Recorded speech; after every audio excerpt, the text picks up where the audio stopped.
Pregnant people need to know what are the recommendations, what are the nutrients they need to pay attention to, what is the advice that they need to listen to make the best and most informed decisions for themselves and the future of their baby.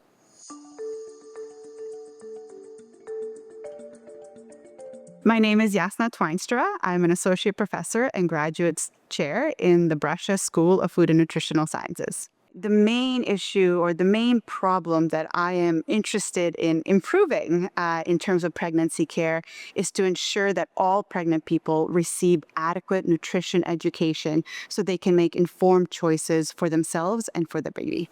My first year in my tenure track position at Brescia University College, I got pregnant and I started asking a lot of questions about pregnancy and specifically about nutrition for pregnancy and what are the recommendations for pregnancy in terms of nutrition.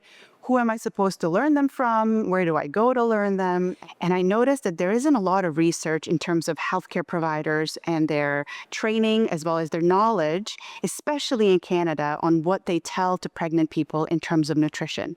So I really wanted to boil it down to the basics of, here's a general eating pattern of myself.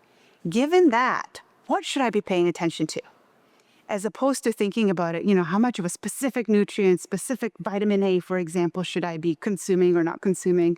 I really wanted to make it easy for the pregnant person to understand how they should nourish themselves for their pregnancy in the ways that's applicable, practical, and some ways they can understand easily.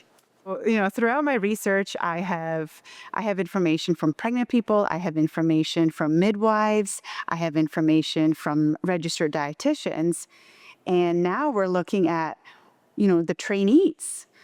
They are going out into the field and we're looking at, what is your experience with nutrition education you receive in medical school? And how do you feel about that? Do you think you receive enough? Would you like to receive more? How is it related to pregnancy? Because if we can start at that level, we can ensure that the trainees who are soon to be in the healthcare field practicing and seeing clients, that they have the education required for pregnancy and especially for nutrition for pregnancy so that they can transfer that knowledge to the pregnant people and they can make their informed decisions for themselves.